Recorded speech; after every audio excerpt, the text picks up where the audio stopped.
having black boots that don't make my feet look super big, although the Doc Martens definitely make my feet look big, and honestly I don't really mind anymore. When I was younger I was way more self-conscious about it, but now I'm like, meh. Alexasunshine 83, it's always sunny here. Boop. Hey Sunshiners, like Sunshine 83 here. Hello, happy sunny day. What is up? Today's video, I am doing a closet essentials video. Now, I really enjoy these types of videos. I think they are super helpful when you are wanting to get the most out of your wardrobe. And also, I am quite nosy and just very curious as to what is essential for different people. And I actually already made one years ago. It's so interesting to watch back and see what was essential in my closet then versus now. Hopefully sharing my essentials sparks something in you. But with talking about closet essentials and kind of more of the external, I figured I would also mention an essential for the internal, which segues into the sponsor of this video, Care of Vitamins. Care of is a wellness brand that works with you to create a personalized routine. With the new year coming up, I wanted to implement a good vitamin routine, and I love that Care of is super transparent about their research and sourcing behind every product. The way that Care of works is you take a short 5-minute quiz to answer easy questions about your diet, lifestyle, and health needs. Then they create a customized list of vitamins and supplements that would best support those needs. You'll then get your order shipped directly to your door with your name printed on each packet, which these packets are made from an eco-friendly compostable film. You can find info on how to compost them at takecareof.com/p/eco. One of the supplements I was recommended was magnesium, which supports muscle recovery and helps maintain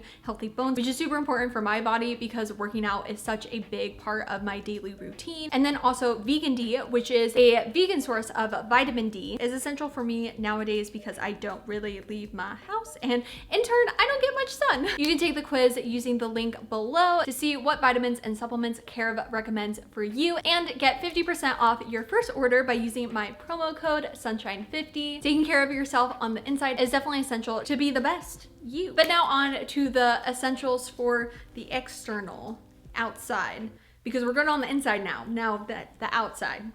Yeah. The first closet essential is, in my opinion, the most important closet essential, which is jeans. Now, I'm not focusing necessarily on the style of jean because I think that's really about personal preference. For me, I do like a high-waisted, straight leg to mom jean style with a thicker denim, but it's totally dependent on what makes you feel the most comfortable. I'm recommending 3 different pairs of denim that are different sizes. Let me explain. I think everyone should own one pair that is one size too small, another pair that fits you absolutely perfect at this moment in time, and then number 3, one pair that's one size too big, because our bodies change. It's completely normal. Some days the smaller size jean fits me perfect.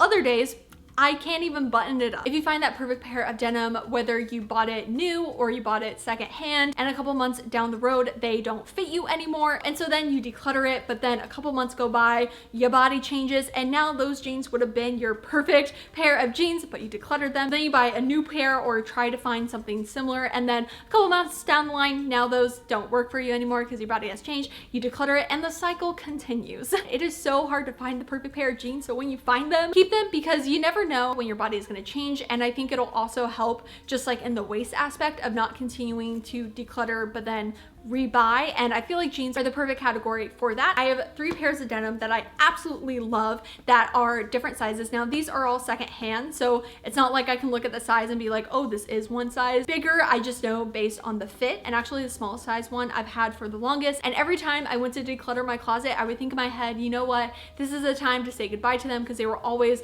really, really tight, but I just saw the potential and I didn't necessarily like try to change my body to fit into them. I just kind of kept them and would wear them here and there, and all of a sudden I noticed recently that they fit me perfectly. Whereas if I would have decluttered them, then I wouldn't have a pair of jeans that would fit my body right now. And then I have my loose fitting pair that are absolutely perfect for when I'm on my period because I'm bloated, and although I love wearing sweats, sometimes I like wearing jeans on my period because it makes me feel like more productive. Now, finding a good pair of shorts for you, in my opinion, is a lot harder than finding jeans. I don't know, it's just really tough for me, but I have found 2 pairs that are my favorite and are 2 different styles that I think are both essential in a wardrobe, which number 1 is kind of, you know, a typical jean short, mom jean short. These ones are high-waisted. I thrifted them years ago and they are still my number 1 pair of shorts. They make me feel so confident. Finding a pair of shorts that make you feel comfortable and confident is so important.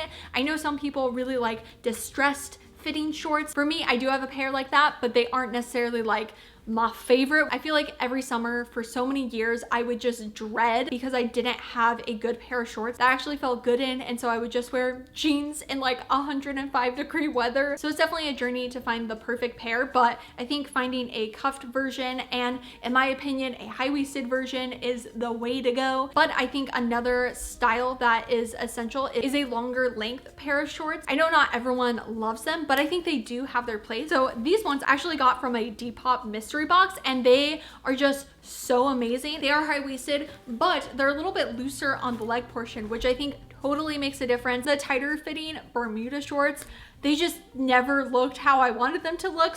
If you are having trouble with Bermuda shorts, try to find some that don't go tight on the legs, and I'm telling you, it changes your life. And I think having these two different styles has made me so much happier when it's summertime because I actually have bottoms that make me feel confident, and they both give you a different style to a look. I mean, you have one that's a little bit more modest, a little bit more like, hey, here are my legs. So depending on how you're feeling that day, you got two great options. This one may be a little niche, but I think it's essential in everyone's wardrobe. Funky pants, like funky patterned pants. If you're wanting to go more basic with your top, putting it with some, you know, loud pants can really show your personality, and it's something I've gotten into recently. Now you can go a little bit more like simple, I guess, with say like plaid pants like the ones I'm wearing right now, or you can go like just super funky and get some cow print pants. Now these, they're so fun, and they actually go with a lot of different colors, which I was not expecting. I thought I would probably wear either white or black with them, but green, lavender, pink, and it's really helped me step outside of my box. And I also get a lot of compliments of them because I think we're so used to pants being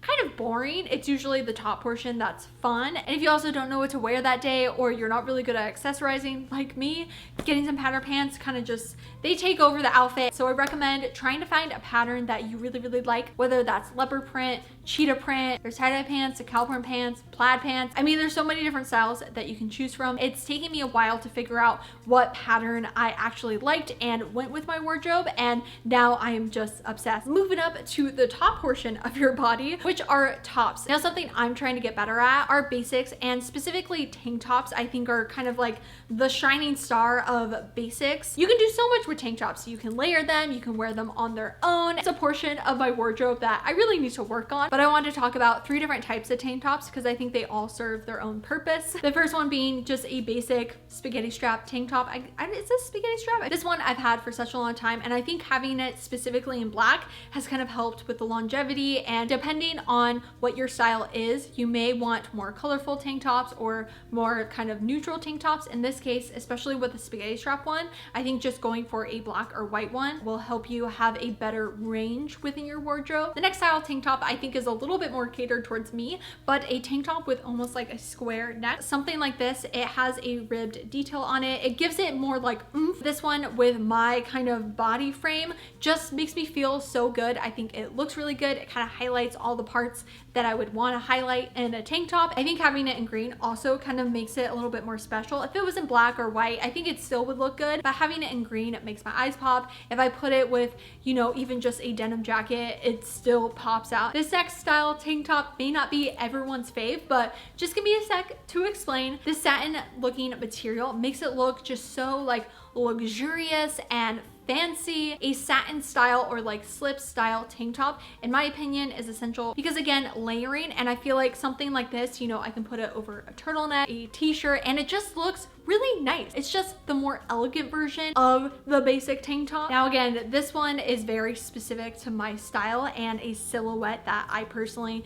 just feel very confident in. I recommend trying to figure out what kind of like blouse makes you feel good. What kind of blouse highlights the parts that you would like to highlight. And for me, the square neck puff sleeve style top just makes me feel so good. And I know it's kind of overdone. Everyone, you know, wears it and likes it. But when I put on my first like puffy sleeve blouse, I was like, this this is it. This is doing it. Now, I personally prefer a plain one because you can wear it more often. I literally rotate between a black one and a white one. They're like the same one, but in 2 different colors. Black and white one I own, I got from Lisa Says Got, and the material I think is like 45% linen. And originally when I got it in the mail, I was like, oh, I don't know about this material, but honestly, I think it keeps its shape more, keeps me cooler. So also figure out what kind of material you like for your blouses. I also have like a satin style, almost like puff sleeve top, and as much as I love it, it's just not as like an everyday type of look. And kind of the opposite is just a white t-shirt. There are so many videos on YouTube showing you how to style a white t-shirt in like so many different ways. Finding one with the material that you personally like. This one is like a structured t-shirt. It isn't that like tight fitting material, which some people prefer a white t-shirt to be a soft material, whereas I prefer like a hard, rough white t-shirt. I don't know, I just really like the look of it. I usually wear a black bra. I don't own a white bra or a nude bra. So when the white t-shirt is a little bit of a thicker material where you can't like see through it, you then can't see the black bra. But this one's perfect. You can layer it, you can wear it on its own, and it kind of gives you a blank slate if you want to accessorize more. Now this one could have gone with the blouses, but I think it needs its own category, which is a white button up. It is something that I realize is as essential as the white t-shirt. It's so nice and versatile. You can again layer it, especially with like sweater vests that are really big right now, or under a sweatshirt, or wearing it on its own. You can really style it again, casual or more formal, or like more business-like. And I feel like the white just really pops. You could do a black one, but for me personally, I just think it makes more of a statement with it being white. Now this one is originally from my dad, so it technically isn't my size, but I would recommend doing a white button up that is 1 or 2 sizes bigger, because if you're wanting to tuck it in, you want it to have, you know, a little bit of fabric to kind of pull out a bit. Now this one does not say what material it is, but it does feel like a linen material. And I think a linen fabric for a white button up is essential. I've looked at different white button ups at the thrift store, and I've noticed most of them, I mean, they are basically white button ups for suits, so it makes sense, but specifically linen is more comfortable, and I think will play on that more casual side. Finishing off the tops with lawn sleeve. Personally, when it comes to essential lawn sleeves, I think turtlenecks are like the way to go. Now I'm wearing a black turtleneck, and then I also have a white turtleneck, and I feel like both of them are essential. Having a black pair and a white pair, I mean, you can wear it on its own, you can layer it. These ones are also 2 different kinds of material. This one's a little bit more of a ribbed one, which I like, but honestly, I prefer almost this just, you know, clean style material. I think it fits a lot better. This one is a little bit more like figure hugging, so depending on what you just personally like. I like something that's a little bit more loose, a little bit more comfy. I find then the neck hole isn't as tight. This one isn't that tight, but this one's just more comfortable. Honestly, turtlenecks secondhand I think are better than new, because if you are very sensitive to a turtleneck because you feel like it's like strangling you, getting one thrifted means that it's gone over a lot of people's heads potentially, which then stretches it out, which for some people may be weird, but I think having a stretched out turtleneck is just comfier. So with sweaters, I think there's only really 2 different kinds that you need. One that is plain, and then one honestly is just funky and fun. In my opinion, that's just like an essential for me. So I have these 2 different ones. I have this like plain, just beige sweater. It does the job. I think specifically a beige sweater is essential in a wardrobe because it just looks so nice. There's something about a good like white beige sweater just with some jeans that just looks so like pretty. And also an essential for sweaters is making sure they are not itchy and they do not shed. If a sweater sheds, I will most likely just not wear it. It doesn't matter how cute a sweater is. If it is uncomfortable, specifically itchy and shedding, you're just not gonna wear it. Of course, there's different tips and tricks that you can do to make it less uncomfortable. But honestly, if you're like me and you're lazy, just being more intentional when you purchase a sweater and really thinking to yourself, am I gonna wear this? And that also goes for kind of the like funky one. I think you should just own a funky sweater. This one is the Kooky style one, which is my favorite style sweater. It's just so cute. Like, look at how fun it is. I think making sure the things that are in your closet are actually making you happy. You know, have fun with your wardrobe. I have 2 different style dresses here. Now, dresses, again, I feel like it's so specific on your personal preference, and it has taken me years to figure out what style dress I actually like. These 2 are literally the only dresses that I 100% love. This one I also got in a thrift store mystery box. I had never really tried a baby doll style dress and I have fallen in love. I always thought I would look kind of like a toddler, but this specific one, because it does have this puff sleeves,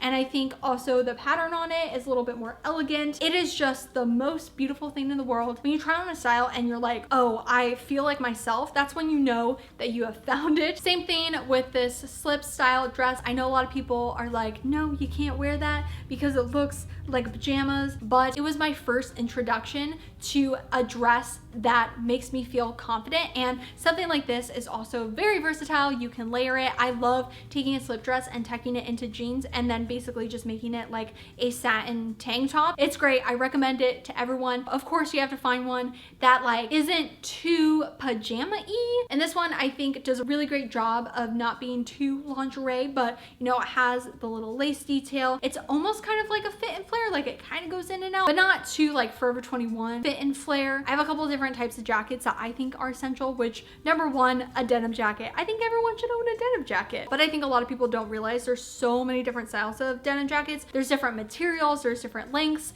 The one I'm wearing right now is like my favorite denim jacket. It's a vintage Guess denim jacket. I really like it because it's thick, but it's not too structured. Some denim jackets for me are too structured where the shoulders are just like too much. I don't have very broad shoulders, and so ends up like swallowing me up. I also have this cropped denim jacket that has its own place in my wardrobe because sometimes I want to show off my outfit a little bit more, or I am wearing something that's high-waisted and I want to be able to actually show the waist. I will wear my cropped denim jacket so then you can see it, but I'm still getting the denim jacket feel. Then something that has actually become a closet essential for me this year is a black leather blazer. Now this one was bought secondhand. I believe it is real leather, which I try not to buy leather, but most thrift stores really only carry like secondhand leather, so it's definitely on personal preference. But I think a leather, faux leather style blazer literally changes the game. And even if you just put it with a t-shirt and jeans, it just looks amazing. I think having a like medium length one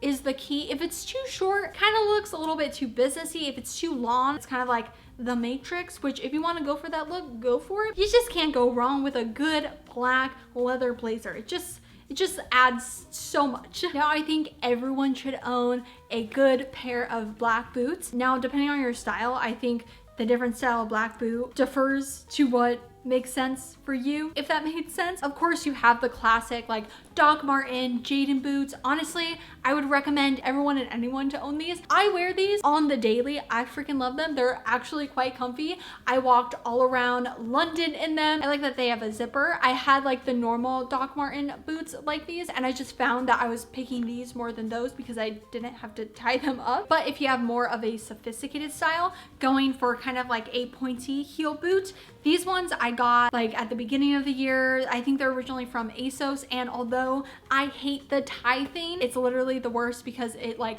doesn't stay tied. I don't recommend any pointy boots with ties. Just get plain ones. I know they look nice with the ties, but let me tell you, it's just such a hassle. I did just still want to show them because I think the idea still like makes sense, which this one, I like that it's kind of like a square in a way, or like a rectangle. I have kind of big feet. I'm like a 9.5 to a 10. Sometimes I can even be a size 11 in shoes. So having black boots that don't make my feet look super big, although the Doc Martens definitely make my feet look big, and honestly, I don't really mind anymore. When I was younger, I was way more self-conscious about it, but now I'm like, meh. But pointy heels for me, I just don't think look very flattering with my feet. But something like this, it has, you know, a little bit of the point, but not too much, and also a little heel because I also have flat feet, so I can't have anything that is too high up. But I also do have kind of these like funky round toe boots. These ones I got from Goodwill, and they kind of look like UNIF boots, which is awesome. Something like this is a nice in between a more pointy, sophisticated heel and kind of the Jadon Doc Martens. I think that's my favorite type of toe, is the round toe. I think it's really nice, has a little bit of a heel, and yeah. And then opposite to that, we have some white sneakers. And honestly, between both of these like white Skechers are 100% my favorite shoes ever. I think they're an essential for everyone. They're super comfy and they're amazing. I just love them so much. And honestly, I think they look super rad with just jeans. Of course, it's dependent on if you like kind of that chunky dad shoe. If you don't and you want kind of a white sneaker, finding something that's kind of like the Nike Air Force Ones, which I do have, but I actually prefer these. They are originally from Everlane. If you don't want to purchase them from Everlane, VHA, they are a sustainable and ethical shoe company. They also make shoes just like this, and I think it's a really nice everyday sneaker to wear if you don't like the dad sneaker, having a lower, like almost Ked style white sneaker, if you know what I mean. You can put it even with some trousers. I really like doing that. Putting them with the Skechers is a little bit much. It doesn't really go, but when you have like a flat white sneaker, I just think it looks really nice. Accessory wise, I don't really accessorize that well, so I'm not really gonna touch much on it. I was gonna like show some purses that I own, but honestly, none of them are like it. I'm still on the search for the perfect bag. I did want to mention some jewelry styles that I personally find are essential for my wardrobe. I know it's not necessarily like a closet essential, but it goes with my clothes. I like really dainty jewelry. I don't like anything that's like too much, and I specifically like gold jewelry. So I have 3 different kinds right here. I have this one that just says Inspire on it. I thrifted it like a year ago or something, and it's perfect because it's simple, but it has something just fun with it. I do also just have this super simple gold chain from Ana Luisa. I love this thing. It's just the perfect everyday necklace, and I think for so long I was going too chaotic with my jewelry, where it was like the chunky jewelry and it just wasn't wearable for every day, and honestly didn't go with most things in my wardrobe. So having just a gold chain, it goes with everything. I also do have this kind of like chunky chain. I don't wear it as often, but if I'm wanting something to kind of add some spice, either to like a puff sleeve top or a slip dress or just something, this is kind of perfect because, you know, it's a little bit chunky, but it's still simple because it's just gold. So figuring out, are you more of a silver person or a gold person? And then from there, in my opinion, going more simple and minimal is better. Alrighty, honestly, I think this is the longest I've ever talked. I'm gonna cut down the video quite a lot, but let me just tell you, I've been filming for many hours. I just get so excited about talking about like clothes, and all the items are secondhand as always. So I think I even get a little bit more excited, which if you like thrifting videos and secondhand fashion, then make sure to subscribe right down below and hit that little bell to be notified every time I make a new video. And also, don't forget to follow me on Instagram, alexasunshine83, to keep up to date with me during the week. Again, thank you so much, Kara, for sponsoring today's video, and I will have all the links for that down below. I hope you guys have a super sunny day. Enjoy life, be happy, and I love you lots. Bye!